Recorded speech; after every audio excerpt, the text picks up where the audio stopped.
নমস্কাৰ, মোৰ নাম স্মিতা বৰ্মন আৰু মই সকলোকে ইন্দিৰা গান্ধী ৰাষ্ট্ৰীয় মুক্ত বিশ্ববিদ্যালয়ত স্বাগতম জনাইছোঁ। আৰু মোৰ আজিৰ টপিকটো হৈছে scope of education related. Scope of education শিক্ষাৰ পৰিসৰ। ইয়াতে আমি সকলোৱে জানো যে মানৱ সভ্যতাই হৈছে পুৰণি সভ্যতা। আৰু এই পুৰণি সভ্যতা যেতিয়া অধ্যয়ন কৰা হৈছিল তেতিয়া আমি পালোঁ যে মানৱ জাতিৰ শিক্ষা লাভৰ ক্ষমতা অধিক বা শিক্ষা লাভৰ ক্ষমতা আছে। যেতিয়া আমাৰ শিক্ষা লাভ হ'ল তেতিয়াৰ পৰা আমি মানৱ জাতি অন্য জীৱ জন্তুৰ পৰা আমি সকলোবোৰ পৃথক। আৰু এইটো কাৰণেই হৈছে যে আমাৰ মানৱ জাতিৰ শিক্ষাই যিহেতু মানৱ জাতিক কি কৰিছে বৰ্বৰতাৰ পৰা সভ্যতালৈ আগবঢ়াই নিছে আৰু নিজৰ আচৰণবোধ সলনি কৰিবৰ কাৰণে আমাক শিক্ষাই বাৰুকৈ সহায় কৰিছে। আমি যেতিয়া ক'ব পাৰোঁ যে আমাৰ যিবোৰ বিশিষ্ট দাৰ্শনিক বা বিশিষ্ট শিক্ষাবিদ তেওঁলোকেও আমাৰ শিক্ষাৰ ওপৰত বহুতো মতবাদ দাঙি ধৰিছে। যেনেকৈ আমি ক'ব পাৰোঁ যে এতিয়া আমাৰ যিখন গতিশীল সমাজ সেই সমাজখনৰ ওপৰত সেই সমাজৰ আমূল পৰিৱৰ্তনৰ ওপৰত ভিত্তি কৰি বহুতো দাৰ্শনিকে বহুত ধৰণৰ মন্তব্য দাঙি ধৰিছে। যেনেকৈ আমাৰ প্লেটোই কৈছে যে শিক্ষা হ'ল উপযুক্ত সময়ত সুখ-দুখ অনুভৱ কৰিব পৰা এটা ক্ষমতা। অৰ্থাৎ দেহ আৰু আত্মাৰ সকলো সৌন্দৰ্যৰ বিকশিত কৰোৱাটোৱেই হৈছে শিক্ষাৰ মূল উদ্দেশ্য। তাৰোপৰি ডক্টৰ সৰ্বপল্লী ৰাধাকৃষ্ণই কৈছে যে ভাৰতীয় পৰম্পৰাগত শিক্ষা কেৱল জীৱিকা অৰ্জনৰ বাবেই নহয়, ই আমাৰ সত্য আৰু গুণৰ অনুশীলনৰ কাৰণে প্ৰশিক্ষণ দিয়াটো হৈছে শিক্ষাৰ প্ৰধান উদ্দেশ্য। সেইটো কাৰণে আমি ক'ব পাৰোঁ যে শিক্ষাই মানুহৰ সম্পূৰ্ণ বিকাশত অৰিহণা যোগাইছে। আমি যিহেতু ক'ব পাৰোঁ যে শিক্ষাই ব্যক্তি এজনৰ নিৰ্দিষ্ট বুদ্ধিমত্ত অনুযায়ী তেওঁৰ নিজৰ জীৱনৰ যিটো পথ প্ৰদৰ্শন কৰিব পাৰে। আৰু কৈছে যে যেতিয়া আমি বিজ্ঞান আৰু প্ৰযুক্তিবিদ্যাৰ ফলত বা আমাৰ সাংস্কৃতিক ক্ষেত্ৰত বা শিল্পৰ উন্নয়নৰ কাৰণে যেতিয়া আমাৰ গোটেই পৰিৱেশৰ জটিল পৰিস্থিতিৰ সৃষ্টি হৈছে আৰু এই পৰিস্থিতিৰ লগত নিয়ন্ত্ৰণ ৰক্ষা কৰিবৰ কাৰণে আমাক শিক্ষাই বাৰুকৈ সহায় কৰিছে। আৰু শিক্ষা হৈছে আমাৰ এটা জীৱনজোৰা প্ৰক্ৰিয়া। আমি জন্মৰ দিনৰ পৰা আমাৰ মৃত্যুৰ সময়লৈকে শিক্ষাৰ লগত আমি জড়িত হৈ আছোঁ বা আমি শিক্ষা গ্ৰহণ কৰি আছোঁ। এতিয়া কৈছে যে শিক্ষা হৈছে আমাৰ সামাজিক পৰিৱৰ্তনৰ সঁজুলি বুলি কৈছে। কাৰণ শিক্ষা অবিহনে সমাজখন পৰিৱৰ্তন নহয় বা সমাজখন পৰিৱৰ্তন হ'লে সেইটো আমি অনুধাৱন কৰিব নোৱাৰোঁ। সেইকাৰণে হৈছে শিক্ষাৰ লক্ষ্যই হৈছে ব্যক্তিগত সামৰ্থ্য বিকাশ আৰু সামাজিক বিকাশ কৰা। ব্যক্তিগত সামৰ্থ্য আমি শিক্ষাৰ জৰিয়তেহে আমি নিজৰ পাৰ্চনেলিটি বা নিজৰ যিখিনি কেপেবিলিটি, নিজৰ যিখিনি সামৰ্থ্যতা সেইখিনি আমি বুজি পাওঁ আৰু সেই বুজি পোৱাৰ পিছত তাক আমি আগুৱাই লৈ যাব পাৰোঁ। ঠিক এনেকে সামাজিক বিকাশতো আমাক শিক্ষাই বাৰুকৈ অৰিহণা যোগাইছে। আমাৰ যিবোৰ আচৰণ, আমাৰ যিবোৰ নৈতিকতা, আমাৰ যিটো জীৱনৰ প্ৰতি থকা মানদণ্ড, যিটো সোৱাদ, দক্ষতা, মনোভাৱ আদিৰ দৰে সকলো দৃষ্টিকোণত এজন মানুহক সহায় কৰিছে অকল শিক্ষাই। মানুহ এজনৰ আচৰণ, তেওঁৰ নৈতিকতা, তেওঁৰ দক্ষতা বা তেওঁৰ থিংকিং, মনোভাৱ সকলোবোৰ শিক্ষাৰ জৰিয়তেহে বিকাশ হৈছে। সেইটো কাৰণে কৈছে যে শিক্ষা আমাক জীৱনৰ প্ৰাৰম্ভিক স্তৰতে আমাৰ দৰকাৰ। আৰু সেইকাৰণে আমাক শিক্ষা জীৱনৰ প্ৰাৰম্ভিক সময়তে দিয়া হয়, যাৰ পৰা আমি নিজৰ জীৱনৰ মূল্যবোধ বুজি পাওঁ আৰু আমি নিজকে জীৱনত আগুৱাই যাবৰ কাৰণে আমি নিজকে গঢ়ি উঠিব পাৰোঁ। কাৰণ জীৱনৰ যিটো জটিল পৰিস্থিতি বা এতিয়া আমাৰ সমাজ ব্যৱস্থা বা আমাৰ যিটো আমাৰ জীৱনৰ যিটো আমাৰ জটিল পদক্ষেপবোৰ আহি আছে সেই গোটেইবোৰ পদক্ষেপৰ লগত নিজকে সাঙুৰিবৰ কাৰণে এজন শিশুক খুব সৰু কালৰ পৰাই তেওঁ শিক্ষা দিয়া হয় কাৰণ তেওঁ সেই শিক্ষা ঘৰ এখনৰ পৰাই পায় আৰু এয়াই হৈছে আমাৰ কি হৈছে শিক্ষাৰ একদম আমি যদি ক'ব পাৰো শিক্ষা আমাক সেইকাৰণে দৰকাৰ সো যেহেতু আজি মোৰ ইউনিটটো হৈছে ইউনিট 2 শিক্ষাৰ পৰিসৰ সো আমি যেটো কও স্কোপ অফ এডুকেশ্যন সো তাৰ ওপৰত এতিয়া আমি বিশদভাৱে অলপ আলোচনা কৰো আহক so scope of education so scope বুলি ক'লে আমি সবে জানো স্কোপ হল এৰিয়া যাক আমি কওঁ ক্ষেত্ৰস্থল সো শিক্ষাৰ পৰিসৰ ক্ষেত্ৰ বা পৰিসৰ সো শিক্ষাৰ পৰিসৰ হৈছে শিক্ষাই অন্তৰ্ভুক্ত কৰা এখন ক্ষেত্ৰ আৰু এই শিক্ষাৰ যিখন পৰিসৰ সেইখন অতি বহল ইয়াৰ আমি পৰিসীমা বান্ধিবই নোৱাৰো কাৰণ ইয়াৰ ই কোনো সীমাৰ ভিতৰত থকা নহয় কাৰণ শিক্ষাৰ পৰিৱেশ অতি বহল ইয়াৰ ব্যাপকতা বহুত আৰু আমি শিক্ষা সদায় নিজৰ অভিজ্ঞতাৰ পৰাই লওঁ সেইকাৰণে কৈছে যে শিক্ষাৰ পৰিৱেশ অতি বহল ইয়াৰ ক্ষেত্ৰস্থলখন আমি কেতিয়াবা ক'ব পাৰো যে পদাৰ্থ বিজ্ঞান ৰসায়ন বিজ্ঞান এইবোৰ বিজ্ঞানৰ যিটো পৰিসৰ সেইটো এটা নিৰ্দিষ্ট পৰিসীমাত আছে কিন্তু শিক্ষাৰ পৰিসীমাটো নিৰ্দিষ্ট সীমাৰ ভিতৰত আবদ্ধ নহয় ইয়াৰ পৰিসৰটো বিশাল আৰু ইয়াৰ পৰিসৰটো বিশাল আৰু ইয়াৰ পৰিসৰৰ কাৰণে আমি পৰিসৰৰ লগত মিলিবৰ কাৰণে দেখিছো যে শিক্ষাৰ পৰিসৰৰ ভিতৰত থাকে শিক্ষাই কি আমাক বিকাশত যোগান ধৰে আমাৰ সকলোবোৰ যেনেকৈ আমাৰ শাৰীৰিক মানসিক আধ্যাত্মিক আমাৰ যিটো বৌদ্ধিক আমাৰ নৈতিকতা এই সকলোবোৰ বিকাশত শিক্ষাই অৰিহণা যোগাইছে সেইকাৰণে কৈছে যে শিক্ষাৰ পৰিসৰ অতি বহল আৰু যেতিয়া আমাৰ শিক্ষাৰ পৰিসৰ বুলি ক'লে আমাক কৈছে যে শিক্ষাৰ বহলতা শিক্ষাৰ বোধ বিভিন্ন শিকন অভিজ্ঞতা কেতিয়াবা আমি বুজো বা কেতিয়াবা আমি শিক্ষাৰ পৰিসৰ বুলি ক'লে আমি ইয়াতে বুজো যে এটা শিক্ষাৰ বেলেগ এটা বিষয়বস্তুৰ লগত কেনেকেনো জড়িত সেইটো কেতিয়াবা আমাৰ শিক্ষাৰ পৰিৱেশৰ ভিতৰত আমি আলোচনা কৰোঁ সো এইকাৰণে কৈছো যে শিক্ষাৰ পৰিসৰটো আমাৰ বহুত বহল তাক আমি আলোচনা কৰি শেষ কৰিব নোৱাৰো সেইটো কাৰণে আমাৰ ইন্দিৰা গান্ধী ৰাষ্ট্ৰীয় মুক্ত বিশ্ববিদ্যালয়ে এটা আমাক সিলেবাস দিছে আৰু সেই সিলেবাসৰ আধাৰত তেতিয়া আমি গম পাই আমি এতিয়া আলোচনা আমি কৰিছো যে তেওঁলোকে তিনিটা দৃষ্টিকোণৰ পৰাহে আমাৰ শিক্ষাৰ পৰিসৰটো আমাৰ আলোচনা কৰা হ'ব এইকাৰণে প্ৰথমটো হৈছে তিনিটাৰ ওপৰত বিভিন্ন শিকন পৰিৱেশৰ ওপৰত জ্ঞানৰ অধ্যয়ন আৰু শিক্ষাৰ প্ৰদানৰ পদ্ধতিৰ ওপৰত নিৰ্ভৰ কৰি আমাৰ শিক্ষাৰ পৰিসৰটো আলোচনা কৰা হ'ব আৰু এই গোটেইকেইটা বস্তু আজি আমাৰ শ্ৰেণীকোঠাটোত আলোচনা কৰিম বুলি ভাবি লৈছো আৰু চাও আমি এতিয়া আগুৱাই যাওঁ এতিয়া প্ৰথমটোৱে হৈছে আমাৰ বিভিন্ন শিকাৰ পৰিৱেশ সো শিক্ষা লবৰ কাৰণে আমাৰ যিমান পৰিৱেশ আছে সেই পৰিৱেশবোৰ আমাক তিনি ভাগত ভগাইছে শিক্ষা লবৰ কাৰণে সো প্ৰথম পৰিৱেশটো হৈছে আমাৰ আনুষ্ঠানিক শিক্ষা দুই নম্বৰটো হৈছে প্ৰথমটো হৈছে অনানুষ্ঠানিক শিক্ষা যিটোক আমি ইনফৰ্মেল এডুকেশ্যন বুলি কওঁ দুই নম্বৰটো হৈছে আনুষ্ঠানিক শিক্ষা যাক আমি ফৰ্মেল এডুকেশ্যন বুলি কওঁ আৰু তিন নম্বৰটো হৈছে অগতানুগতিক শিক্ষা যাক আমি কওঁ নন ফৰ্মেল এডুকেশ্যন দুই নম্বৰ আধাৰটো হৈছে আমাৰ জ্ঞানৰ অধ্যয়নৰ ওপৰত ভিত্তি কৰি আমাক যিটো শিক্ষাৰ পৰিসৰটো আলোচনা কৰা হ'ব চাও এইটো চাগে আমি নেক্সট শ্ৰেণীকোঠালৈকে নিব লাগিব কাৰণ এতিয়া আমি আজি প্ৰথমটোহে আমি শেষ কৰিম বুলি ভাবিছো সো দুই নম্বৰটো জ্ঞানৰ অধ্যয়নৰ ওপৰত আৰু তিনি নম্বৰটো শিক্ষা প্ৰদান কৰা পদ্ধতিৰ ওপৰত নিৰ্ভৰ কৰিহে শিক্ষাৰ পৰিসৰটো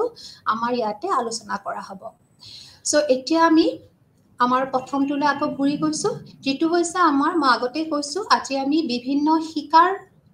শিকনৰ পৰিৱেশৰ ওপৰত আধাৰ কৰিহে শিক্ষাৰ পৰিসৰটো আমি আলোচনা কৰিম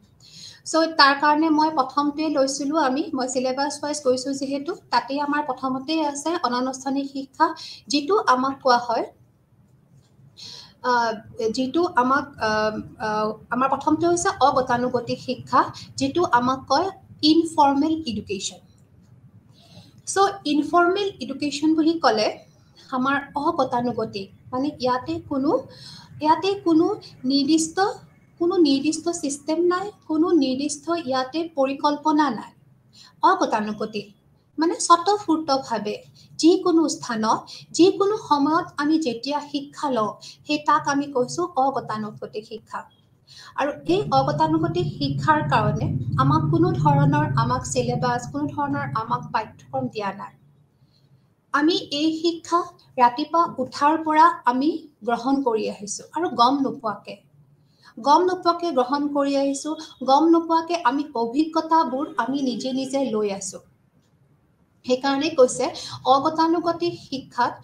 পৰিকল্পনা বিহিত মানে পৰিকল্পনা নোহোৱা এটা এইটো শিক্ষা আৰু এই শিক্ষা আমাৰ গোটেই জীৱন হ'ব আৰু ই অভিজ্ঞতাৰ ওপৰত আধাৰিত কাৰণ আৰু গোটেই জীৱনটোৱে হৈছে এটা অগতানুগতিক শিক্ষাৰ আধাৰত অৱস্থিত কাৰণ কিয় আমি জন্মৰ পৰা মৃত্যুলৈকে আমি শিক্ষা লৈ আছো আমাৰ ঘৰখনৰ পৰা আমাৰ সমাজখনৰ পৰা আমাৰ গোটেই ওচৰ চুবুৰীয়া আমাৰ আত্মীয়ৰ পৰা এইকাৰণে কৈছে যে আমি অগতানুগতিক শিক্ষাটো যেতিয়া আমি লওঁ তেতিয়া আমি গম নোপোৱাকে আমি পাই থাকো আমি যেতিয়া জন্ম হৈছো তাৰ পৰা আমাৰ কথা বতৰা আমি কি খাম আমি কেনেকৈ চলন কৰিম আমাৰ আচাৰ ব্যৱহাৰ আমাৰ নিয়ম নীতি এই সকলোবোৰ আমি গম নোপোৱাকে আমি এটা পৰিবেশৰ পৰা আমি আমাৰ ঘৰখনৰ পৰা আমি গম নোপোৱাকে গ্ৰহণ কৰি আছো আৰু যেতিয়া আমি এনেকুৱা শিক্ষাবোৰ লওঁ তেতিয়া আমাৰ কোনো প্ৰেছাৰ নাই আমাৰ গাত কোনো হেঁচা নাই সো এনেকুৱা ধৰণৰ শিক্ষা ল'বৰ কাৰণে সকলো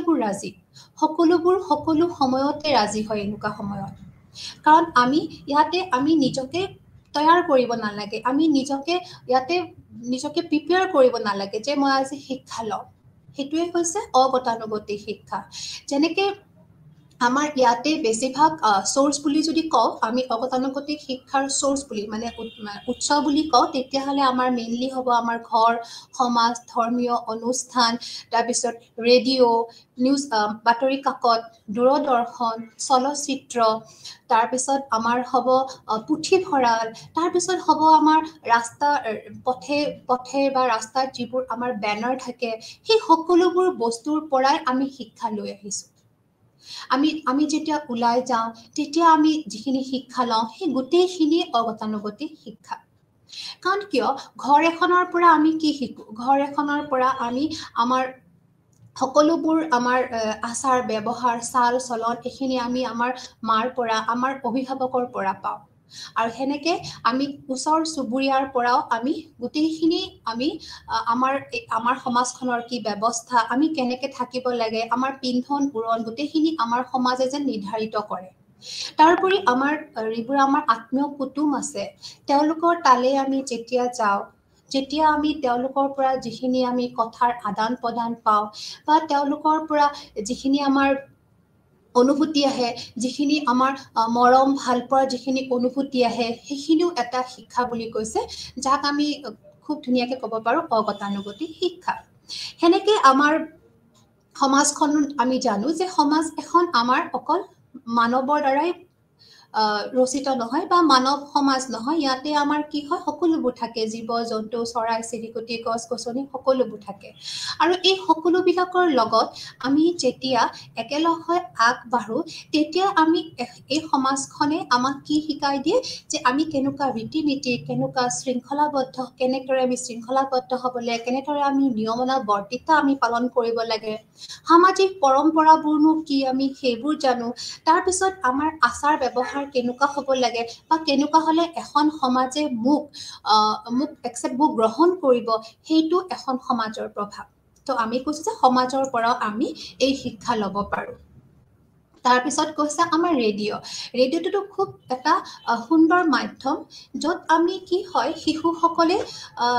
খুবেই ভাল পায় তেওঁলোকৰ চেমনীয়া চৰা তাৰপিছত অকণিৰ মেল তাৰপিছত যুৱ আলোচনা এই সকলোবোৰৰ পৰা আমি বহুতো কথা শিকিব পাৰোঁ বহুতো নজনা গান বহুতো পুৰণি গীত আমি শুনিব পাৰোঁ যাৰ পৰা আমি আমাৰ হিষ্ট্ৰীলৈকে আমি ঘূৰি যাব পাৰোঁ বা বহুত ধৰণৰ মনত ভাল লগা বস্তুবোৰ আমি তাতে পাওঁ বা আমাৰ জীৱনৰ কিছুমান সমস্যা সমাধান আমি কৰিব পাৰোঁ চ' এনেকুৱা বহুত ধৰণৰ শিক্ষা আমি লওঁ তাৰোপৰি ৰেডিঅ'ই যিহেতু আমাক খুব ধুনীয়াকৈ কৃষিভিত্তিক আলোচনাবিলাক দিয়ে বতৰৰ আগজাননীবিলাক দিয়ে তাৰপিছত আমাৰ পৰিৱেশৰ প্ৰতি যিটো আমাৰ সচেতনতা সেই গোটেইবোৰো আমি ৰেডিঅ'ৰ পৰা আমি পাওঁ কাৰণ কিয় কিছুমান শিক্ষা আমি অনুষ্ঠান এটাৰ ভিতৰত দিব নোৱাৰোঁ কাৰণ পৰিৱেশ শিক্ষাটো এটা এনেকুৱা বস্তু যাক আমি জন্মৰ পৰা মৃত্যুলৈকে আমি সেই শিক্ষাটো লওঁ কাৰণ আজিকালি আমি চবেই জানো যে পৰিৱেশ শিক্ষাটো আমাৰ যিটো আমাৰ আনুষ্ঠানিক শিক্ষা যিটো আমি ফৰ্মেল এডুকেশ্যনত সি এটা মেণ্ডেটৰী সি একদম এটা লাগিবই আমি চবেই পৰিৱেশ বিজ্ঞান শিকিব লাগে কিন্তু যিবোৰে স্কুল এৰি আহিছে বা যোনবিলাকে এতিয়াৰ পৰিৱেশৰ লগত মানে সজাগ নহয় তেওঁলোকৰ কাৰণে কি কৰিম চ' তেওঁলোকে যেতিয়া পৰিৱেশৰ প্ৰতি জানিবৰ কাৰণে আমাৰ চবতছে ভাল মাধ্যমটো হৈছে কি ৰেডিঅ' চ' ৰেডিঅ'ৰ দ্বাৰা আমি কৃষিভিত্তিক খবৰবোৰ পাওঁ ৰেডিঅ'ৰ দ্বাৰা আমি পৰিৱেশৰ খবৰবোৰ পাওঁ কৃষিভিত্তিক খবৰ মানে আমাৰ এইবোৰ যে কোন সময়ত কেনেকুৱা খেতি কৰিব লাগে কেনেকুৱা ধৰণৰ ধানৰ সমস্যা আহিছে বা কেনেকুৱা ধৰণৰ নতুন ধানৰ প্ৰজাতি আহিছে সকলোবোৰ খবৰে আমি পাওঁ তাৰোপৰি যেতিয়া আমাৰ পৰিৱেশৰ বস্তুবোৰ যিবোৰ আমাৰ পাৰিৱেশিক সমস্যা আমি চবেই জানো যে এতিয়া আমাৰ মেইন সমস্যাটোৱে হৈছে পৰিৱেশীয় সমস্যা আৰু এই সমস্যাবিলাক সকলো স্তৰৰ মানুহে জনাটো উচিত আৰু তেওঁলোকক বিশলভাৱে জনাবৰ কাৰণে আমাৰ মাধ্যমবিলাকে হৈছে এইবোৰ ৰেডিঅ' টেলিভিছন বা বেনাৰবিলাক চাই তেওঁলোকে এইবোৰ খুব সোনকালে তেওঁলোক সজাগ হ'ব পাৰে চ' ৰেডিঅ' দূৰদৰ্শন এইবিলাক সজাগতা মাধ্যম বুলিও আমি কৰিব পাৰোঁ কাৰণ এয়া শিক্ষা নহ'লে আমি আমাৰ জীৱনটো সুন্দৰকৈ নিব নোৱাৰিম বা আমি সকলোৱে আগুৱাই যাব নোৱাৰিম আমি যিটো পৰিষ্কাৰ পৰিচ্ছন্নতা যিটো আমাৰ লাগতিয়াল বস্তুবোৰ আমি ল'ব নোৱাৰিম তাৰোপৰি হৈছে আমাৰ দূৰদৰ্শনত আমি বিভিন্ন ধৰণৰ চলচ্চিত্ৰ চাওঁ বিভিন্ন ধৰণৰ আমি ধাৰাবাহিক চাওঁ বা আমি আমোদ পাওঁ আৰু আমোদৰ মাজেদি শিক্ষা লোৱাটো এটা গতানুগতিক শিক্ষাৰ উদ্দেশ্য কাৰণ মই আগতেও কৈ আহিছোঁ যে শিক্ষা কেতিয়াবা আমাক হেঁচা দিলে আমি ল'বলৈ মন নকৰোঁ বা আমাৰ ল'বলৈ মন নাযায় কিন্তু যেতিয়া এই শিক্ষাটো স্বাধীন চিতিয়া হয় তেতিয়া আমাৰ ল'বলৈ মন যায় তেতিয়া কাৰণে কৈছে যে টেলিভিছন হয় দূৰদৰ্শন চাই আমি আমোদ পাওঁ আমি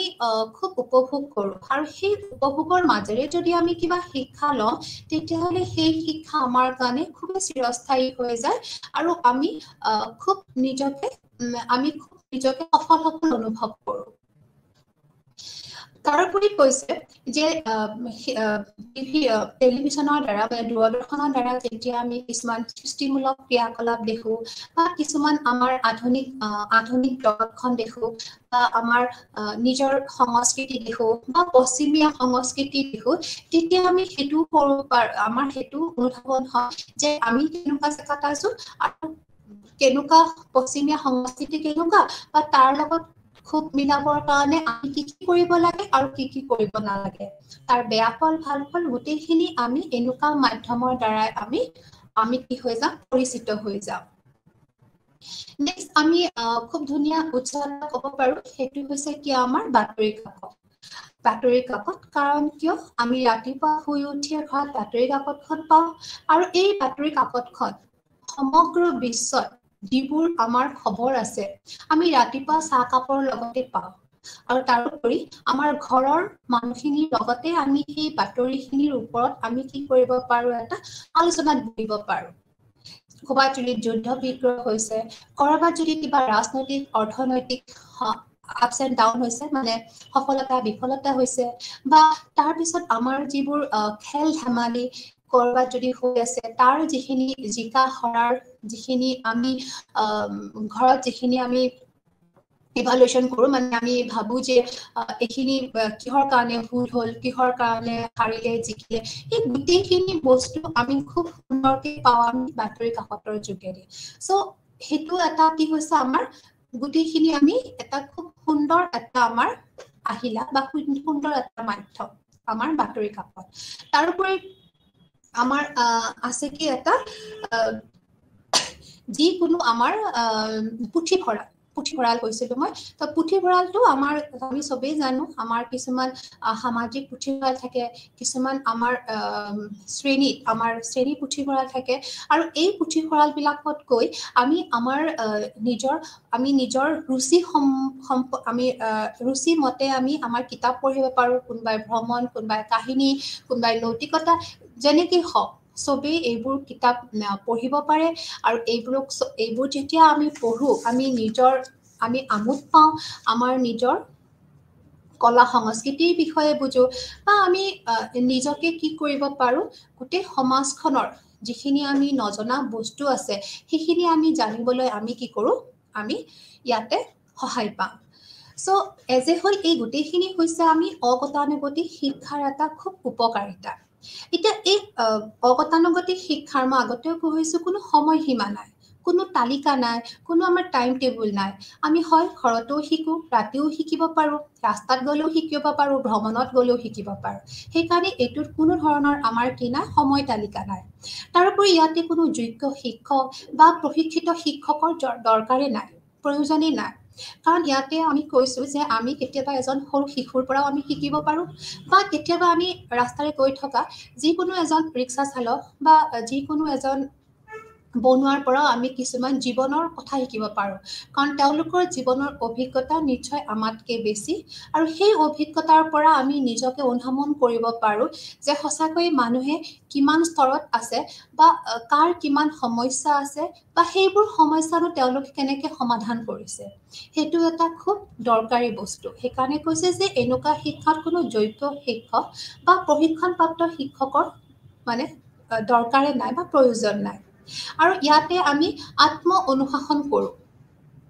আৰু এই যেতিয়া আত্ম অনুসৰণ কৰো তেতিয়া আমাক কোনে নিয়ন্ত্ৰণ কৰে আমাক সমাজে নিয়ন্ত্ৰণ কৰে কাৰণ কেতিয়া আমি ওপৰলৈ যাম কেতিয়াবা তললৈ যাওঁ সো এই নিয়ন্ত্ৰণটো কোনে কৰে আমাক সমাজে কৰে বুলি কৈছে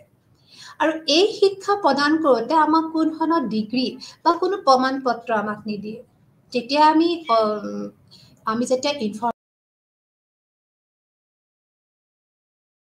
সেইবোৰৰ কোনো ডিগ্ৰী বা আমি প্ৰমাণ পত্ৰ নাপাওঁ ইয়াক মূল্যায়ন কৰিব আমাৰ সামাজিক সমন্বয়ৰ ওপৰত আমি যেতিয়া সামাজিক সমন্বয় আমাৰ কিমান হৈছে সেইটোৰ ওপৰত ভিত্তি কৰিহে আমাক ইয়াতে মূল্যায়ন কৰা হয় আৰু উদাহৰণস্বৰূপে মই বহুতটা উদাহৰণে কৰো তথাপিতো আমি যদি লিখিব লগাকে থাকে তেতিয়াহ'লে আমি ক'ব পাৰো যে কৃষকসকলে তেওঁলোকৰ যিবোৰ কৃষি পদ্ধতি বা কৃষি প্ৰণালী সেই গোটেইবোৰ শিক্ষা ক'ৰ পৰা লয় তেওঁলোকৰ পূৰ্বপুৰুষৰ পৰা পায় কাৰণ খেতি কৰিবৰ কাৰণে কোনেও আমাৰ কোনো ধৰণৰ ফৰ্মেল এডুকেশ্যন ল'ব নালাগে বা আমি সৰুৰ পৰা আমি নিজে এডাল গছ ৰুওঁতেও আমি কোনো ফৰ্মেল এডুকেশ্যন নলওঁ আমি পূৰ্বপুৰুষৰ পৰা আমি দেখি শুনিয়ে আমি শিকি গৈছো যে আমি কেনেকৈ আগবাঢ়িব লাগে বা তেওঁলোকে কেনেকৈ খেতি কৰিব সেনেদৰে আমি ভ্ৰমণ কৰোঁতে আমি যেতিয়া ভ্ৰমণ কৰো এজনে আনজনৰ লগত যেতিয়া আমি কথা বতৰা আমি সাল সলনি কৰো মনৰ ভাৱ আদান প্ৰদান কৰো তেতিয়াও আমি বহুতো নজনা কথা আমি জানিব পাৰো বহুতো নজনা বস্তু আমি দেখো বহুতো নজনা অভিজ্ঞতা আমি পাওঁ সো এখানেই কৈছে যে আমি অগতানুগতিক শিক্ষাৰ পৰা আমি সাংঘাতিকভাৱে উপকৃত হম আৰু যিটো আমাৰ স্বতঃস্ফূৰ্তভাৱে অট'মেটিকেলি হৈ থাকে আৰু কণ্টিনিউৱাছলি জীৱন জোৰাই ই হৈ থাকিব ইয়াৰ ক'তো সমাপ্তি নাই বা ইয়াৰ কোনো এণ্ডিং নাই সো প্ৰথম পইণ্টটো আছিলে আমাৰ অগতানুগতিক শিক্ষা ইনফৰ্মেল এডুকেশ্যন সো নেক্সট পইণ্টটো হ'ব আমাৰ আনুষ্ঠানিক শিক্ষা যিটো আমি কওঁ ফৰ্মেল এডুকেশ্যন যিটো ফৰ্মেল এডুকেশ্যন বুলি কওঁ আনুষ্ঠানিক শিক্ষা সো আমি অলৰেডি পাই আহিছোঁ যে অগতানুগতিক শিক্ষাৰ যিটো পৰিৱেশ সেইটো অসংগঠিত, কোনো প্ৰি প্লেন নাই, কোনো আনষ্ট্ৰাকচাৰ আনপ্লেন বুলি আমি অলৰেডি কৰি আহিছোঁ আৰু সেই অভিজ্ঞতাৰ দ্বাৰাহে একত্ৰিত হয়। কিন্তু কেতিয়াবা কি হয়, আমাক এক দিশগত জীৱনৰ বাবে এক আনুষ্ঠানিক আৰু সংগঠিত শিক্ষণ পৰিৱেশৰ প্ৰয়োজন হয়। আৰু যেতিয়াই আমাৰ এটা আনুষ্ঠানিক আৰু সংগঠিত শিক্ষণ পৰিৱেশৰ প্ৰয়োজন হয়, সেইটোৱে আমাৰ হয় কি আনুষ্ঠানিক শিক্ষা। আৰু এই আনুষ্ঠানিক শিক্ষাৰ কাৰণে আমাৰ মাধ্যমটোৱে হৈছে কি আমাৰ প্ৰথম মাধ্যমটোৱে হৈছে আমাৰ আনুষ্ঠানিক শিক্ষাৰ মাধ্যমটোৱে হৈছে আমাৰ বিদ্যালয়। কাৰণ বিদ্যালয় হৈছে আমাৰ চবতছে প্ৰথম মাধ্যম য'ত আমি আনুষ্ঠানিক শিক্ষা খুব সুন্দৰকৈ আমি পৰিকল্পিতভাৱে দিব পাৰোঁ।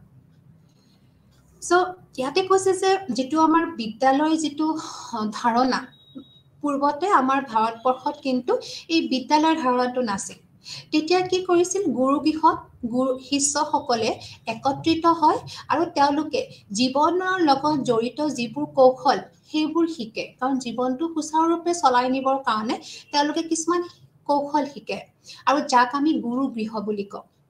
আৰু যেতিয়া আমাৰ সমাজ ব্যৱস্থাৰ পৰিৱৰ্তন হ'ল আৰু এই পৰিৱৰ্তনৰ ফলস্বৰূপে আমাৰ বিদ্যালয়ৰ ধাৰণাটো কি হ'ল, অলপমান বদলি হ'ল আৰু এতিয়া আমাৰ ঠায়ে ঠায়ে কি হৈছে, বিদ্যালয় স্থাপন হৈছে আৰু এতিয়া আমাক সকলোকে আনুষ্ঠানিক শিক্ষা ল'বৰ কাৰণে আমাক বিদ্যালয়লৈ যোৱাটো আমাৰ অধিকাৰ হৈ পৰিছে। চ' সকলোৱে আমি বিদ্যালয়লৈ গৈ আমি পৰিকল্পিতভাৱে নিজৰ জীৱনটো দিশগত কৰোঁ।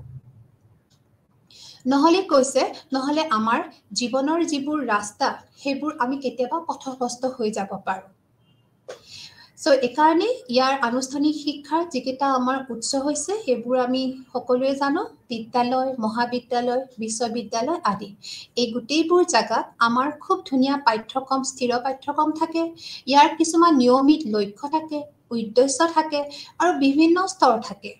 আৰু প্ৰতিটো স্তৰত যাবৰ কাৰণে আমাৰ কিছুমান প্ৰৱেশ পৰীক্ষা থাকে। আমি প্ৰৱেশ পৰীক্ষা নোহোৱাকৈ আমি আনুষ্ঠানিক শিক্ষাৰ স্তৰবিলাক আমি পাৰ কৰিব নোৱাৰোঁ।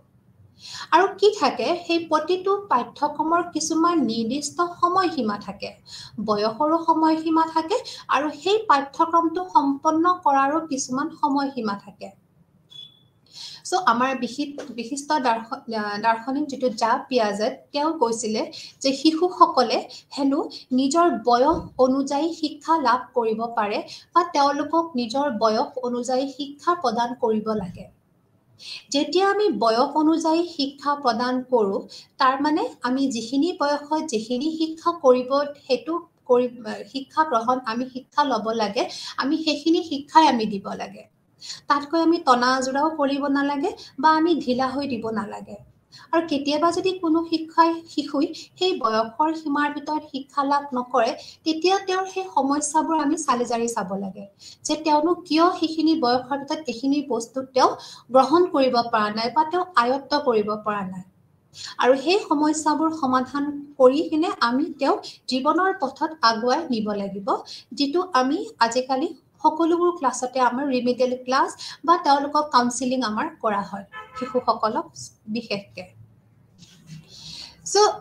যেতিয়া আমি কৈছিলোঁ যে ফৰ্মেল এডুকেশ্যন, আনুষ্ঠানিক শিক্ষাত কি হয়, নিয়ম আছে।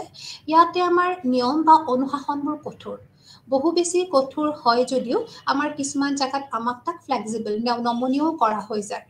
কাৰণ নমনীয়টোতো আমাৰ সকলোবোৰ জেগাতে আমাৰ কৰিবই লাগিব, নহ'লে বস্তুটো আৰু বেছি কি হৈ যাব, হেঁচা প্ৰয়োগ কৰিব। আৰু ইয়াতে আমি খুব ভালকে ক'ব পাৰোঁ, যেতিয়া আমাৰ আনুষ্ঠানিক শিক্ষা হয় তাতে আমাৰ দুটাই আমাৰ ইয়াতে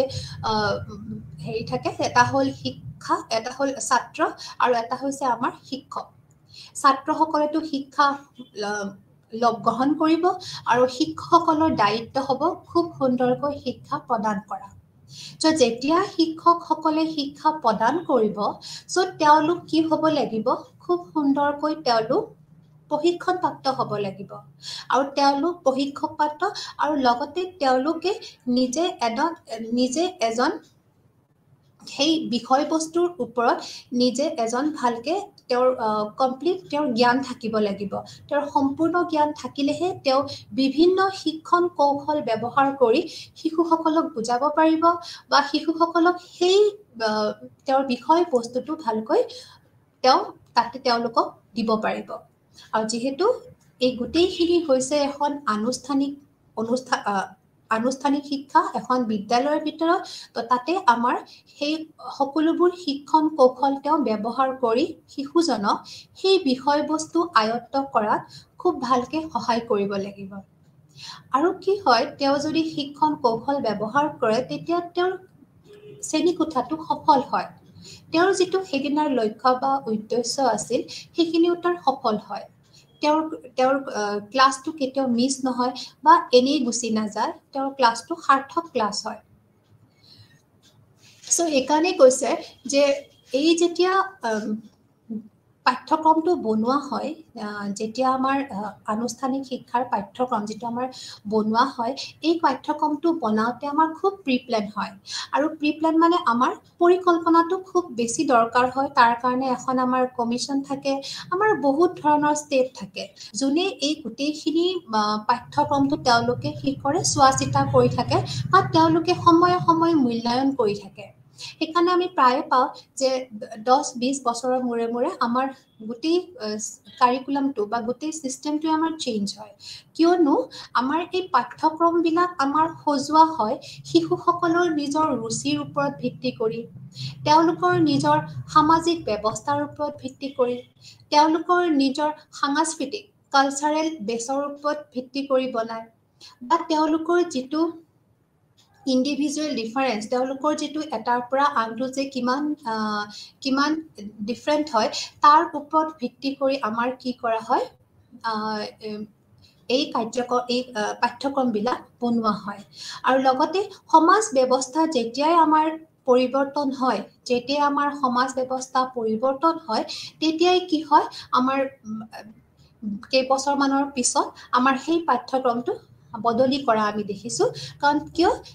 আগৰ সমাজ ব্যৱস্থা আৰু এতিয়া সমাজ ব্যৱস্থাৰ লগত যিহেতু একে নহয় বহুতখিনি পৰিৱৰ্তন হৈছে আৰু সেই পৰিৱৰ্তনৰ লগত খাপ খোৱাবৰ কাৰণে আমাৰ পাঠ্যক্ৰমটো আমাৰ কি হৈ যায় বদলি কৰিব লগা হয় বা তাক পৰিৱৰ্তন কৰিব লগা হয়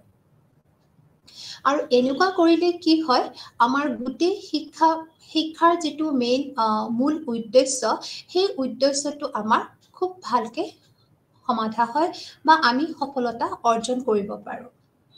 সো এতিয়া কৈছে যে আনুষ্ঠানিক শিক্ষাৰ মূল যদি উদ্দেশ্য বুলি কওঁ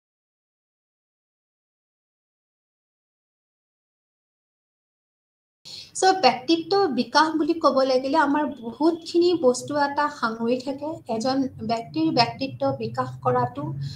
প্ৰথম দায়িত্ব হৈছে নিজৰ ব্যক্তিত্ব বিকাশ কৰা কাৰণ ব্যক্তিত্ব বিকাশ কৰা মানে তেওঁ কিমান দূৰ নিজৰ ওপৰত বিশ্বাসী মানে আত্মবিশ্বাসী তেওঁ কেনেকৈ হ'ব পাৰে তেওঁ কিমান দূৰ নিজকে বিশ্বাস কৰিব পাৰিব কাৰণ কিয় আত্মবিশ্বাসী যেতিয়া হয় তেতিয়া তেওঁ নিজৰ জীৱনৰ যিবোৰ সিদ্ধান্ত সেই সিদ্ধান্ত একো ভয়ভীত নোহোৱাকৈ ল'ব পাৰিব আৰু সেই সিদ্ধান্তই তেওঁক সদায় জীৱনত সহায় কৰি আহিব আৰু তেওঁ তেতিয়া পথভ্ৰষ্ট নহয় বা তেওঁ তেতিয়া নিজকে কেতিয়াও হীনমন্যতাত ভুগিব লগা নহয় সো সেইকাৰণে কৈছে আত্মবিশ্বাসী কৰি তোলে আমাক ফৰ্মেল এডুকেশ্যনে মানে আনুষ্ঠানিক শিক্ষাই তাৰপিছত কৈছে আমাৰ যিবোৰ সুপ্ত হৈ থকা জ্ঞান বা সুপ্ত হৈ থকা যিবোৰ আমাৰ ধাৰণা সেই ধাৰণা লুপ্ত হৈ থকা যিবোৰ আমাৰ ধাৰণা সেইবোৰ সুপ্ত কৰি তোলে আমাৰ যিবোৰ আমাৰ পেছিভ হৈ আছিল সেইবোৰ আমাৰ এক্টিভ হৈ যায় আমাৰ ধ্যান ধাৰণাবিলাক আমাৰ এতিয়া এক্টিভ হৈ যাব আমাৰ থিংকিং আমাৰ মনোভাৱবিলাক আমাৰ এতিয়া আৰু বেছি কি হৈ যাব প্ৰফুল্লিত হৈ যাব বা আমাৰ সমাজৰ লগত খাপ খুৱাব পৰা মনোভাৱ এটা নিজে গঢ়ি তুলিব পাৰে তাৰোপৰি কৈছে আভ্যন্তৰীণ যিবোৰ শক্তি সেইবোৰো আমাৰ বিকাশ হয় মই ইমাত্ৰ কৰো আভ্যন্তৰীণ শক্তি আত্মবিশ্বাস আত্ম সচেতনতা এই গোটেইকেইটা আমাৰ খুবেই দৰকাৰ সেলফ ৰিয়েলাইজেশ্যন খুবেই দৰকাৰ নহলে আমি নিজকে সদায় ওপৰত ৰাখিম আৰু বেলেগক আমি কেতিয়াও ওপৰত যাব নিদিম এইটো নহয় আমি আত্ম অনুশোচনা খুবেই দৰকাৰ তেতিয়াহে আমি আমাৰ ৰাস্তাবোৰ আমি বুজি পাম আমি নিজৰ আমি পথ প্ৰদৰ্শন কৰিব পাৰিম তাৰ পিছত হৈছে কি যিবোৰ আমাৰ বিচাৰ শক্তি বোধ শক্তি অনুসন্ধিৎসু জ্ঞান এই সকলোবোৰ বিকশিত কৰাও ইয়াৰ লক্ষ্য ফৰ্মেল এডুকেশ্যনৰ কাৰণ কিয় আমাৰ বিচাৰ শক্তি বিচাৰ কৰিব পৰা শক্তি কাৰণ বিচাৰ কৰিব পৰা শক্তিটো এইকাৰণে লাগে নহলে আমাক যোনে যিবোৰ কৈছে আমি কোনো দ্বিধাবোধ নকৰি যদি আমি মানি লওঁ তেতিয়া আমাৰ সেইটো নহব তেতিয়া আমাৰ বিচাৰ শক্তিটো আমাৰ লুপ্ত হৈ যাব আমি বিচাৰ শক্তি তেতিয়াই কৰিব পাৰিম যেতিয়া আমাৰ দৃষ্টিভংগী খুব বৈজ্ঞানিক হ'ব আমাৰ বৈজ্ঞানিক মনোভাৱ থাকিব লাগিব নহলে কি হ'ব আমাৰ কাৰণ নোহোৱাকে আমি বেলেগৰ তথ্য বা বেলেগৰ মতামত আমি মানি ল'ব নোৱাৰো তেতিয়া আমাৰ সমাজৰ নিজৰ বিকাশটো নহয় সমাজৰ বিকাশতো কি হ'ব আমাৰ এটা বাধা আহি যাব সেইকাৰণে কৈছে বিচাৰ শক্তি আমি বিচাৰ শক্তিৰ কাৰণে আমাৰ মনোভাৱ খুব দৃঢ় হ'ব লাগিব আমাৰ দৃষ্টিভংগী শুদ্ধ হ'ব লাগিব বা বৈজ্ঞানিক হ'ব লাগিব তাৰ পিছত বোধ শক্তি আমাৰ বুজন আমি কেনেকৈ বুজিম সেই গোটেইখিনি বস্তু আমাৰ বিকাশ হ'ব তাৰ পিছত খুব দৰকাৰী বস্তু হৈছে আমাৰ অনুসন্ধিৎসু শক্তি মানে আমি জানিবৰ ইচ্ছা জানিবৰ ইচ্ছাটো হ'ল আমাৰ শিক্ষাৰ এটা প্ৰধান লক্ষ্য কাৰণ কিয় যিকোনো নতুন বস্তু এটা আমি জনাৰ ইচ্ছা থাকিবই লাগিব আৰু কেতিয়া থাকিব যেতিয়া আমাৰ আমাৰ পাঠ্যক্ৰমখনতে আমাৰ আজিকালি থাকে যে আমাৰ ক্ৰিয়াকলাপবোৰ থাকে ক্ৰিয়াকলাপবোৰ কৰোঁতে আমি দেখিছোঁ যে যেতিয়া আমি ক্ৰিয়াকলাপবোৰ কৰিব দিওঁ কৰা হয় তেতিয়া হ'ল শিশুসকলৰ এটা ক্ৰিয়াকলাপ কৰাৰ পিছত নেক্সট ক্ৰিয়াকলাপলৈ তেওঁলোকৰ আৰু বেছি জানিব মন যায় বা তেওঁলোকে আৰু বেছি আগুৱাই যাব পাৰে বা তেওঁলোকৰ মনটো আৰু বেছি মানে আৰু বেছি আগুৱাই যাব পাৰে যাবলৈ তেওঁলোকৰ মন থাকে আৰু তেওঁলোকে সেনেকে প্ৰতিটো বস্তু অনুসন্ধিৎসু যিটো মনোভাৱ সেইটো কৰিলেহে তেওঁলোকে আৰু আগলৈ যাব পাৰিব তেওঁলোকে নজনা বস্তুবোৰ তেওঁলোকে জনাৰ যিটো ইচ্ছা সেইটো আমি আনুষ্ঠানিক শিক্ষাতে আমি আনুষ্ঠানিক শিক্ষাই বিকশিত কৰে তাৰপিছত কৈছে যিবোৰ আমাৰ উদ্যোগমুখী বৃত্তিমুখী যিটো আমাৰ ধাৰণা সেইবোৰো আমাৰ শিক্ষাই কি কৰে বুলি কৈছে প্ৰফুল্লিত কৰে কাৰণ বৃত্তিমূলক ধাৰণাটো আমাৰ শিশুৰ খুব আগৰ পৰাই থাকে বা তেওঁলোকে সেইটো জগাই তুলিব লাগিব নহলে তেওঁলোকে কি হয় নিজকে তেওঁলোকে বুজি পাব লাগিব যে তেওঁলোকে কোনটো বৃত্তিৰ মাখে ধাৱমান হলে তেওঁলোকৰ সামৰ্থ্য বা তেওঁৰ জ্ঞান শক্তিৰ দ্বাৰা সেইটো তেওঁৰ সীমাত আছে বা তেওঁ সেই বৃত্তিৰ মুখে তেওঁৰ মন আছে বা সেই বৃত্তিত তেওঁ গলে তেওঁ সফলতা অৰ্জন কৰিব পাৰিব সেইকাৰণে কৈছে যে বৃত্তিমূলক ধাৰণা বা উদ্যোগমুখী ধাৰণা যিটো আমাৰ ধাৰণা সেইটো প্ৰফুল্লিত কৰিব আমাৰ আনুষ্ঠানিক শিক্ষাত তাৰোপৰি কৈছে গণতান্ত্ৰিক ভাৱ জনোৱা খুবেই দৰকাৰ গণতান্ত্ৰিক ভাৱ মানে স্বাধীন ভাৱ যে আমি যি কৰিম নিজে কৰিম নিজৰ ফালৰ পৰা কৰিম আৰু নিজৰ সামৰ্থ্য যিখিনি আছে সেইখিনিৰ ওপৰত নিজে খুবেই সুখী আৰু সেই হিচাপে আমি সকলোবোৰ সিদ্ধান্ত তেওঁ গণতন্ত্ৰভাৱে ল'ব পাৰিব আৰু তেওঁৰ মনত এই গণতন্ত্ৰ ভাৱটো জগাই তোলাটো আমাৰ বিদ্যালয় এখনৰ বা আনুষ্ঠানিক শিক্ষাৰ একদম খুব দৰকাৰী এটা উদ্দেশ্য তাৰোপৰি আছে সংস্কাৰমুখী কাৰণ আমি সকলোৱে জানো যে আমি যিমানেই পৰিৱৰ্তনশীল সমাজ এখনত বাস কৰিছো বা যিমানেই আমি আধুনিক জগত এখনত খোজ দিছো কিন্তু আমি আমাৰ নিজৰ যিটো সংস্কাৰ তাৰ ওপৰত আমি খোপনি পুতিহে আমি আগলৈ যাব লাগিব আৰু এই যিটো নিজৰ সংস্কাৰটো জানা নিজৰ সংস্কাৰখিনি আমি কিমান দূৰলৈ আমি অনুধাৱন কৰিছো সেইখিনিও আমাক কোনে কৰিব আমাৰ বিদ্যালয়সমূহে সেইকাৰণে কৈছে যে আনুষ্ঠানিক শিক্ষাই আমাক সংস্কাৰমুখী প্ৰতিভাটো বিকাশ কৰায়। তাৰপিছত আছে আমাক খুব ধুনীয়া এটা শব্দ, সেইটো হৈছে সামাজিকভাৱে দক্ষ কৰি তোলা। সামাজিকভাৱে দক্ষ কৰি তুলিবৰ কাৰণে এজন শিশুক আমি খুব সৰু কালৰ পৰাই যেতিয়া আমি বিদ্যালয়লৈ পঠাওঁ তেতিয়াই এজন শিশুই সামাজিক হৈ পৰে, তেওঁ লাহে লাহে সামাজিক হৈ পৰে। কাৰণ সামাজিক দক্ষতা আমাৰ জীৱনৰ খুবেই ইম্পৰ্টেণ্ট এটা গুণ বুলি ক'ব লাগিব। কাৰণ কিয় আমাৰ ধৈৰ্য শক্তি এটা খুব দৰকাৰী বস্তু, আৰু সেইটো যেতিয়া থাকে তেতিয়া আমি সামাজিক খুব ধুনীয়াকৈ হ'ব পাৰোঁ, আমি সামাজিকভাৱে হ'ব পাৰোঁ। কাৰণ কিয় যেতিয়া শিশু এজনক স্কুলত দিয়া যায়, যেতিয়া তেওঁক লগৰ শিশুবিলাকৰ লগত তেওঁক বহিব দিয়া হয় বা তেওঁক কথা বতৰা কৰা হয় বা তেওঁলোক কিছুমান প্ৰকল্প কৰা হয়, প্ৰকল্প পদ্ধতিত নিয়োগ কৰা হয়, যিবোৰ পদ্ধতি নিজাববীয়াকৈ নহয় দলগত কৰি কৰিব লগা হয়। তেনেকুৱা সময়ত এজন শিশুই আন এজন শিশুক সহায় কৰে, সহযোগিতা কৰে। তাৰপিছত তেওঁলোকৰ মাজত সমন্বয় স্থাপন হয়, তেওঁলোকে ধৈৰ্য শক্তি বিকাশ হয়। এজনে আনজনৰ যিখিনি কথা বা যিখিনি মতবাদ তেওঁ সেইখিনি খুব ধৈৰ্য সহকাৰে শুনাৰ যিটো গুণ সেইটো তেওঁ আয়ত্ত কৰি লয়, আৰু সেইখিনি বস্তু তেওঁ অট'মেটিকেলি স্বতঃস্ফূৰ্তভাৱে তেওঁৰ মনলৈ আহে। কাৰণ যেতিয়া তেওঁ দলগতভাৱে আমি তেওঁক আগুৱাই দিওঁ, আৰু এনেকুৱা কৰিলে এজন শিশু কি হয় পিছৰ ফাললৈ এজন সুনাগৰিক হৈ আহিব পাৰে। কাৰণ সামাজিকভাৱে দক্ষ সেইজনে হ'ব পাৰে, সামাজিকভাৱে দক্ষ হ'লেহে এজন শিশু সুনাগৰিক হ'ব পাৰে। আৰু যিহেতু আমি সকলোৱে কওঁ আজিৰ শিশু কাইলৈ সুনাগৰিক, দেশৰ সুনাগৰিক হ'বৰ কাৰণে আমি সামাজিকভাৱে দক্ষ হ'ব লাগিব। আৰু সামাজিকভাৱে দক্ষ হ'বৰ কাৰণে আৰু আমাৰ বিদ্যালয়বিলাকত কি কৰে, শিশুসকলক কিছুমান ক্ষেত্ৰ ভ্ৰমণ, পৰিভ্ৰমণ, তাৰপিছত কিছুমান জেগাত দৰ্শন, সেইবোৰ কৰিবৰ কাৰণে তেওঁলোকক দলবদ্ধভাৱে লৈ যোৱা যায়। আৰু এই যে দলবদ্ধভাৱে লৈ যোৱা যায় তেতিয়া তেওঁলোকক এজন শিক্ষকে তেওঁলোকক নেতৃত্ব দি লৈ যায়, বা তেওঁলোকৰ দলৰ মাজৰ পৰা এজন শিশুক নেতৃত্ব দি কিনে তেওঁলোকক বাহিৰলৈ উলিয়াই লৈ যায়, যিটো মানে নিজৰ শ্ৰেণীকোঠাৰ পৰা বাহিৰলৈ। তেতিয়া তেওঁলোকক যেতিয়া লৈ যোৱা হয় তেতিয়া তেওঁলোকে খুব সুন্দৰকৈ নিজক নিয়ন্ত্ৰণ কৰি যায় যে তেওঁলোকে সমাজত আছে। তাৰোপৰি তেওঁলোকে এজনে আনজনক কিবা সমস্যা কিবা থাকিলে সেইটো সহায় কৰিবলৈ আগবাঢ়ি যায়, বা নিজৰ লগত আনজনৰ যিটো কথা বতৰাৰ যিটো আদান প্ৰদান সেইটো খুব সুন্দৰকৈ কৰে। বা তেওঁলোকৰ তেতিয়া তেওঁলোকে তেতিয়া আৰু এটা হয় কি তেওঁলোকে নেতৃত্বতা বোধ, যিটো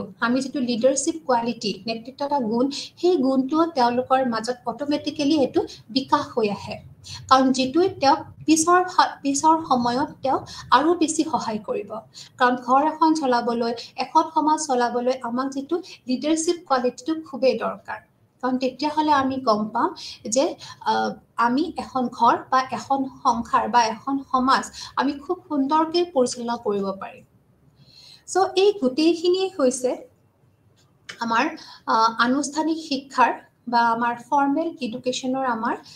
এইখিনি আমাৰ লক্ষ্য, বা এইখিনিৰ পৰা আমাৰ কি হয় আনুষ্ঠানিক শিক্ষাটো আমাৰ খুব সুন্দৰকৈ পৰিচালনা হয়। এইখিনিৰ দ্বাৰা তেওঁলোকক আমি আগুৱাই লৈ যাওঁ। তাৰোপৰি কৈছে যে আনুষ্ঠানিক শিক্ষা প্ৰণালীত মেইন উদ্দেশ্য হৈছে যে আমি শিশু এজনক সৰ্বাংগ বিকাশ কৰা, চব ফালৰ পৰা তেওঁক আমি বিকাশ কৰিব লাগিব। ইয়াতে আমাৰ দুই ধৰণৰ শিক্ষা আছে, এটা আছে উলম্ব প্ৰণালী শিক্ষা আৰু এটা আছে পথালী শিক্ষা প্ৰণালী। যিটো আমি উলম্বটোক আমি কওঁ ভাৰ্টিকেল এডুকেশ্যন চিষ্টেম, যিটো আমাৰ প্ৰাইমাৰী ষ্টেজৰ পৰা প্ৰাথমিক বিদ্যালয়ৰ পৰা বিশ্ববিদ্যালয়ৰ যিটো উলম্ব দিশত যায়, যিটো ষ্টেপ ৱাইজ যায়, যিটো সাংঘাতিকভাৱে প্লেন বা ষ্ট্ৰাকচাৰ্ড হয়, সেইটোক আমি কৈছোঁ উলম্ব প্ৰণালী শিক্ষা। সেইটো এটা স্তৰৰ পৰা আনটো স্তৰলৈকেহে যায়। আৰু ২ নম্বৰটো হৈছে আমাৰ পথালী শিক্ষা প্ৰণালী, যাক আমাক পথালিকে যাব, এটা সময়ত আমি বহুত ধৰণৰ শিক্ষা আমি একেলগে ল'ব পাৰোঁ বা এটা দীঘল ৰাস্তা এটা পথালি ৰাস্তাত যেতিয়া গতি কৰে তাক আমি কওঁ এইটো পথালি শিক্ষা প্ৰণালী হৰাইজণ্টেল এডুকেশ্যনেল চিষ্টেম সো এইখিনি হ'ল থুলতে আমাৰ ফৰ্মেল এডুকেশ্যন আনুষ্ঠানিক শিক্ষা The next শিক্ষাটো হৈছে আমাৰ অনানুষ্ঠানিক শিক্ষা যেটো আমি কওঁ নন ফৰ্মেল এডুকেশ্যন সো অনানুষ্ঠানিক শিক্ষাৰ ধাৰণাটো আমাক দিছে ইণ্টাৰনেশ্যনেল কমিশ্যনে আন্তৰ্জাতিক আয়োগে এই ধাৰণাটো বিকশিত কৰিছিল পোনপ্ৰথমে কাৰণ তেওঁলোকে আয়োগৰ মতে ইণ্টাৰনেশ্যনেল কমিশ্যনাৰৰ মতে তেওঁলোকে কৈছিল যে কিছুমান ব্যক্তিয়ে তেওঁলোকৰ জীৱনৰ উপাৰ্জন ব্যস্ততা স্বাস্থ্যৰ সমস্যা বা যিকোনো কাৰণতে তেওঁলোকে যদি আনুষ্ঠানিক শিক্ষাৰ পৰা বিৰত থাকিব লগা হৈছিল তেতিয়াহ'লে তেনেবোৰ শিক্ষাৰ তেওঁলোকে যদি আনুষ্ঠানিক শিক্ষাত উপস্থিত থাকিব পৰা নাছিল সো সেই তাৰে বিকল্প পদ্ধতি হিচাপে অনানুষ্ঠানিক শিক্ষাটো তেওঁলোকে ব্যৱস্থা কৰিছিল তেওঁলোকে কৈছিল যে যদি কোনোবা শিশুই যিকোনো কাৰণত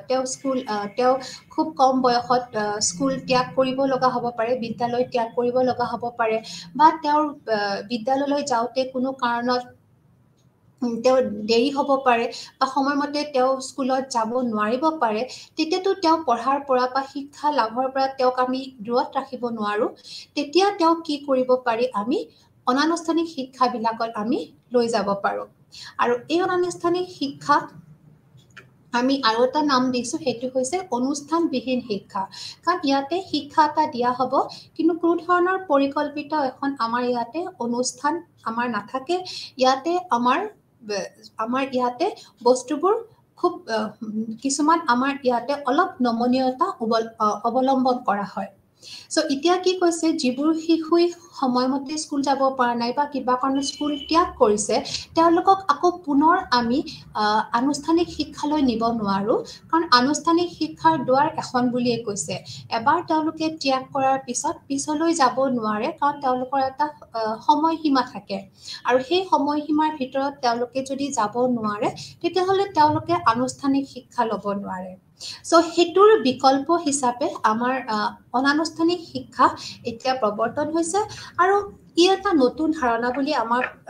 আমি সকলোৱে জানো যে অনানুষ্ঠানিক শিক্ষা খুব এটা নতুন ধাৰণা যদিও এটা বিকশিত ধাৰণা আৰু সকলোৱে ইয়াক গ্ৰহণ কৰিবলৈ সাজু আছো আৰু সকলোৱে ইয়াক খুব সুন্দৰকৈ আমি ইয়াক স্বাগতম জনাইছো কাৰণ আমি বহুতেই অনানুষ্ঠানিক শিক্ষাৰ পৰা নিজৰ বৃত্তিমূলক দিশ হওক বা যি নিজৰ প্ৰফেশ্যনেল কোৱালিফিকেশ্যন আমি চবে নিজকে আগুৱাই গৈ আছো কাৰণ বহুত কাৰণতে কেতিয়াবা নৰ্মেল কোনো আনুষ্ঠানিক শিক্ষা ল'ব নোৱাৰে তেওঁলোকৰ এই গোটেইখিনি বস্তু সাঙুৰি লৈছে অনানুষ্ঠানিক শিক্ষাই সো বৰ্তমান শিক্ষা ব্যৱস্থাৰ এটা বিকল্প বা এটা সংশোধন ব্যৱস্থা বুলি কৈছে আমাৰ অনানুষ্ঠানিক শিক্ষা পদ্ধতিটো সো যেটো আমাৰ নন ফৰ্মেল এডুকেশ্যন অনানুষ্ঠানিক শিক্ষা ইয়াত কি হয় ইহঁতৰ লক্ষ্য হৈছে মানুহৰ সৰ্বাংগীন বিকাশ এওঁলোকৰো লক্ষ্য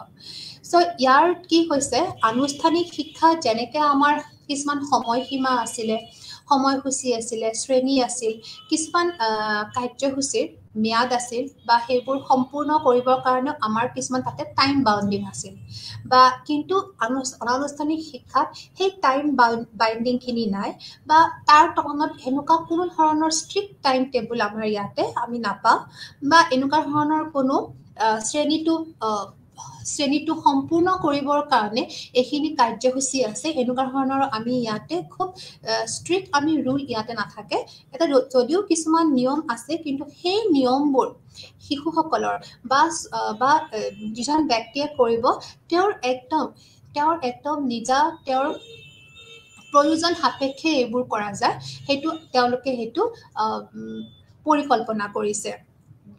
ব্যক্তি এজনৰ নিজৰ ৰুচিৰ ওপৰত নিজৰ সুবিধা অনুযায়ী এই পাঠ্যক্ৰমটো তেওঁলোকে কি কৰিছে পৰিকল্পনা কৰিছে তেওঁলোকে যুগুত কৰি ওলাইছে সো ইয়াতে কৈছে যে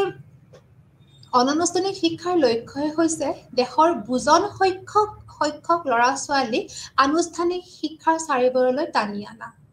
কাৰণ যেহেতু তেওঁলোকে গুচি গৈছিলে যেহেতু তেওঁলোকে আনুষ্ঠানিক শিক্ষা ল'ব নোৱাৰে কিন্তু তেওঁলোকৰ মেইন উদ্দেশ্যই হৈছে যে যাতে ইয়াতে বুজন সংখ্যক সৰহ সংখ্যক ল'ৰা ছোৱালী আহি নিজৰ শিক্ষাটো ল'ব পাৰে তেওঁলোকে নিজকে আগলৈ নিব পাৰে আৰু ইয়াতে কি হয়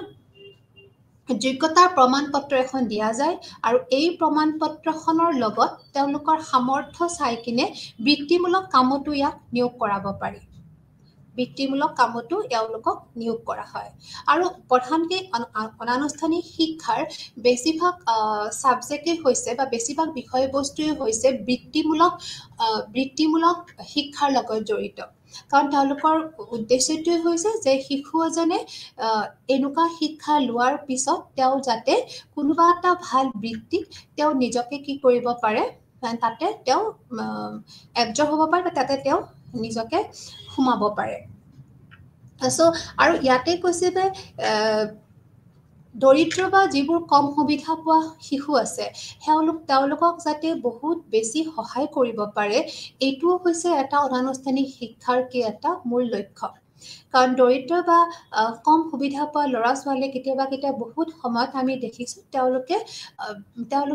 মেইন শিক্ষাৰ পৰা বাদ দিব লগা তেওঁলোক কিছুমান ব্যক্তিগত কামত তেওঁলোকে নিয়োজিত হ'ব লগা হয় তেতিয়াই তেওঁলোকে কি হয় তেওঁলোকৰ মনৰ ভিতৰত এটা পঢ়াৰ ইচ্ছাও থাকে বা নিজকে তেওঁলোকে আৰু অলপ শিকাৰ ইচ্ছা থাকে তেতিয়া আমি কি হয় তেওঁলোকে খুব সুন্দৰকৈ অনানুষ্ঠানিক শিক্ষাৰ দ্বাৰা উপকৃত হ'ব পাৰিছে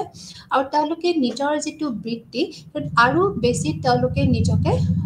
তেওঁলোকৰ যোগ্যতা দেখুৱাব পাৰিছে তাৰোপৰি কৈছে এই শিক্ষাটো সময় উপযোগী সময়ে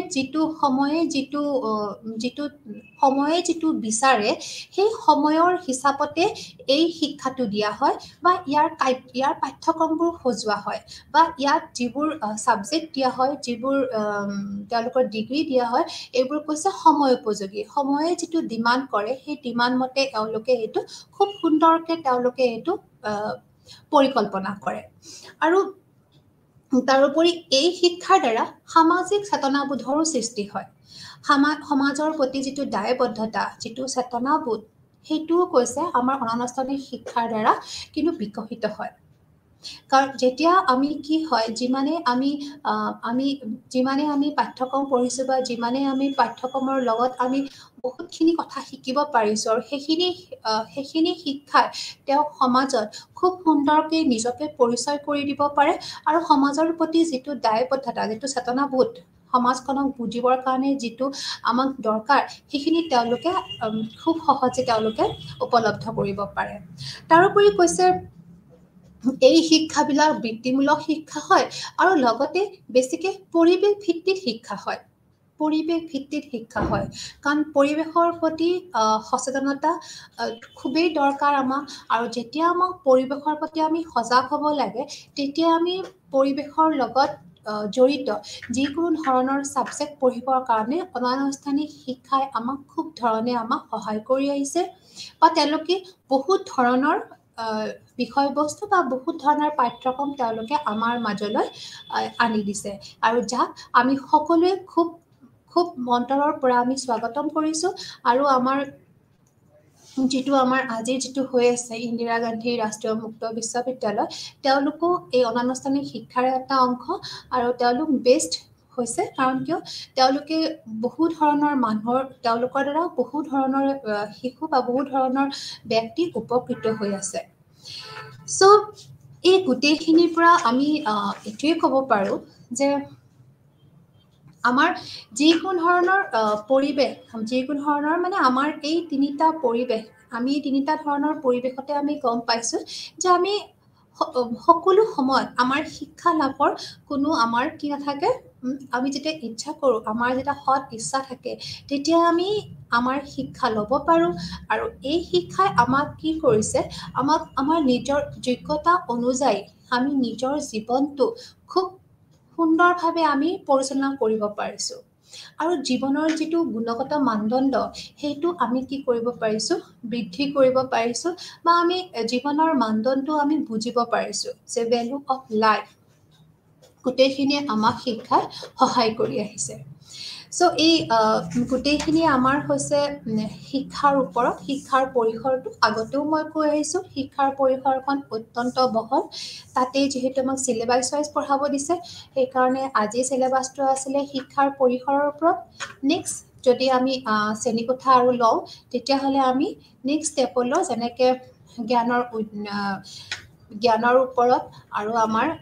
জ্ঞানৰ ওপৰত যিখিনি আমাৰ ভাগ আছে সেইখিনি আমি আলোচনা কৰিম বুলি আমি ভাবিছোঁ আৰু আমি এনেকৈ আগুৱাই গৈ থাকিম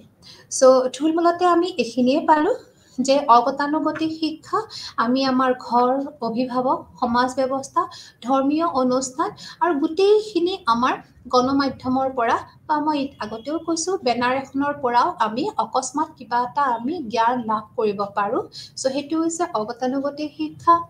তাৰপিছত আনুষ্ঠানিক শিক্ষা এইটো যিটো আমি সদায় পৰিচিত আমি যিটো বিদ্যালয় বুলি কওঁ বিদ্যালয় বা আৰু এটা উপনাম হিচাপে আমাৰ সকলোৰে পৰিচিত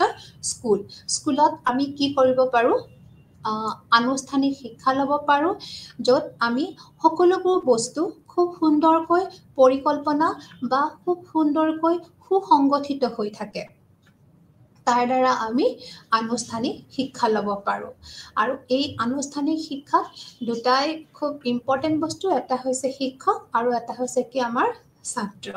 আৰু যেতিয়া আমাৰ ছাত্ৰ আৰু শিক্ষকৰ কথা আহে তেতিয়া আমাৰ এখন খুব বহল পৰিসৰ আহে কাৰণ একেই শিক্ষকবিলাকক যেতিয়া আমি ছাত্ৰবিলাকৰ কাৰণে আমি যেতিয়া তৈয়াৰ কৰোঁ যেতিয়া আমি তেওঁলোকক বনাই ল'বৰ কাৰণেও আমাৰ কিছুমান প্ৰশিক্ষণ কলেজ থাকে তাতে তেওঁলোকে নিজকে তৈয়াৰ কৰিব লাগে যাতে তেওঁলোকে এটা খুব সুন্দৰ এটা শ্ৰেণীকোঠা সফলভাৱে তেওঁলোকে পৰিচালনা কৰিব পাৰে আৰু কিয় আমি সকলোৱে জানো যে এখন বিদ্যালয়ত শিক্ষকে যিখিনি জ্ঞান দিব শিশুসকলক আৰু সেই জ্ঞানৰ দ্বাৰাই শিশুসকলে অকল উপকৃত নহয় সমাজখনো একেলগে ওপৰলৈ উঠি যায় বা বিকাশ হয় আৰু এখন সমাজ বিকাশ হোৱাৰ লগে লগে এখন আমাৰ দেশ আমাৰ কি হয় বিকাশৰ ফালে আগুৱাই যায় সো এইকাৰণে আমি কৈছোঁ যে যেতিয়া আমাৰ শিক্ষা ব্যৱস্থাৰ কথা আহে তো শিক্ষা ব্যৱস্থাত আমাৰ স্বতঃস্ফূৰ্তভাৱেও আমি শিকোঁ আৰু আমাক কিছুমান ষ্ট্ৰিক্ট নিয়মৰ মাজেৰেও আমি শিক্ষা গ্ৰহণ কৰিব পাৰোঁ আৰু তাৰপিছত হৈছে আমাৰ অনানুষ্ঠানিক শিক্ষা যিখিনি হৈছে যিবোৰ আমাৰ মুক্ত বিশ্ববিদ্যালয় বা যিখিনি আমাৰ ডিষ্টেঞ্চ আমি দূৰৰ পৰাই আমি শিকিব পাৰোঁ য'ত আমাৰ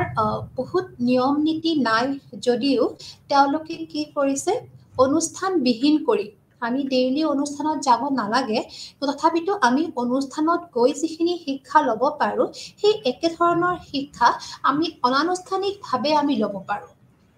সো যেতিয়া আমি অনুষ্ঠান এখনত নগৈ কিনে অনুষ্ঠানত নগৈ কিনে আমি যেতিয়া একে সমান শিক্ষা ল'ব পাৰোঁ সো এইটো আমাৰ কাৰণে খুব বেছি এটা কি হৈ গৈছে আদৰণীয় পদক্ষেপ হৈ গৈছে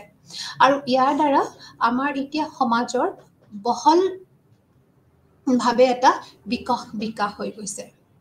সো থোৰতে আমি এইখিনিয়ে ক'ব পাৰোঁ যে